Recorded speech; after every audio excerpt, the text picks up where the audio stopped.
Сәлеметсіздер ме? Сіздермен Асан Фазылбекұлы.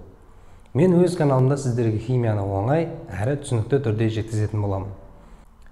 Видеоны көрмес бұрын лайк басып, комментарий қалдыруды және подписка жасауды ұмытпаңыз. Ендеше сабағымызды бастаймыз.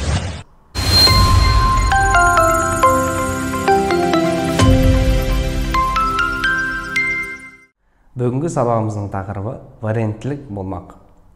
Валенттілік дегеніміз не? Валенттілік дегеніміз бір элемент атомының басқа бір элемент атомын немесе атомдар тобын қосып алып химиялық байланыс құру қабілеті болып табылады. Валенттілік ұғымын 1853 жылы ағылшын химигі Эдвард Франклин ашқан болатын. Бұл ұғым 1869 жылы Менделеевтің периодтық кестесінің ашылуына да өз әсерін тигізіп, әрі қарай дамытты. Валенттілікті қалай табамыз? Валенттілікті табу өте оңай. Оның екі жолы бар. Біріншісі, мысалы, алюминий оксиді берілсін. Алюминийдің валенттілігі тұрақты 3-ке тең. Оттектігі тұрақты 2-ге тең. Жалпы валенттілік дегенде екі түрлі валенттілік көрсететін элементтер болады. Біріншісі тұрақты, екіншісі ауыспалы. Бұл жердегі алюминий мен оттек тұрақты 2 және 3 деген валенттіліктерді көрсетеді. Ал күкірт, көміртек, темір, мыс деген сияқты элементтерде ауыспалы валенттілік болады. Тұрақты валенттілік көрсететін элементтерде крест әдісі арқылы, яғни алюминийдің валенттілігі оттектің индексі болып түседі, ал оттектің валенттілігі алюминийдің индексі болып түседі. Осындай әдіс арқылы формуланы дұрыс құрастыруымызға болады. Бізге берілген формуланың индекстерін табу үшін екінші әдісті қолдансақ болады. Дәл осы алюминий оксиді болсын.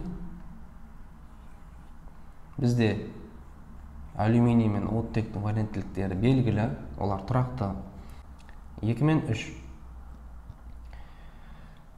2 мен 3-ке ең кіші ортақ еселік бар, ол 6. Яғни 2 валенттілікке де бірдей болатын ең кіші ортақ еселікті береміз. Осы ортақ еселікті әрқайсысына бөліп тұсына индекстерін жазатын боламыз. Мысалы 6-ны 3-ке бөлетін болсақ 2 болады, ал 6-ны 2-ке бөлсек 3 болады. Осы әдіс арқылы да біз белгісіз болып тұрған индекстерді тауып жаза аламыз. Ал ауыспалы валенттілік бар элементтерде қосылыстарында қалай табамыз? Мысалы, SO2 болсын. Бұл жерде оттек тұрақты 2 валенттілікті көрсетеді. Ал күкірт ауыспалы. Күкіртте 2 валентті, 4 валентті және 6 валентті болатын қасиеттері бар. Бұл жерде қайсысын көрсетіп тұр? Оны білу үшін оттектің валенттілігін индексіне көбейтіп жібереміз. Демек, 2-ні 2-ке көбейтетін болсақ 4. Яғни күкірттің валенттілігі 4 деген сөз. Ал 2 элементте де валенттілік бірдей болса, олардың индекстерін қалай жазамыз?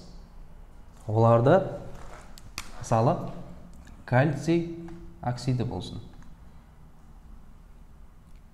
Кальцийде тұрақты 2 валенттілік бар, оттекте де тұрақты 2 валенттілік бар. Бұл жерде де осы 2 әдістің бірін қолдансақ болады. Негізі, крест әдісін қолданатын болсақ, мұнда 2 түсу керек. Бірақ бізде мынадай формула жоқ. Демек, 2 мен 2 өзара бөлініп кетеді.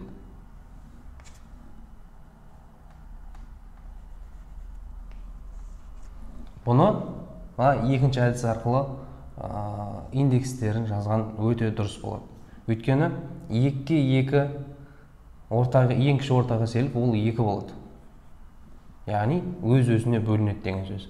2-ні 2-ге бөлсек 1, 2-ні 2-ге бөлсек 1, ал 1-ді біз индекс ретінде жазбаймыз. Өйткені элементтің өзі болатын болса, демек ол жерде бір атом бар деген сөз. Бұл жерде айта кететін нәрсе, валенттілік рим цифрымен, ал индекстер өзіміз қолданып жүрген араб цифрларымен жазылады. Осы естеріңізде болсын.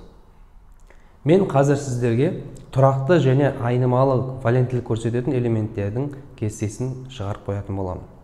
Осы кестедегі элементтерді тұрақтыларын бір бөлек, ауыспалыларын бір бөлек жазып алып, жаттап жүріңіздер. Ол сіздерде есеп шығаруға өте қажет болады. Бүгінгі сабағым ұнаған болса, видеоға лайк басып, комментарий қалдыруды және подписка жасауды ұмытпаңыз. Сіздермен бірге болған мен Асан Фазылбекұлы. Келесі сабақта кездескенше.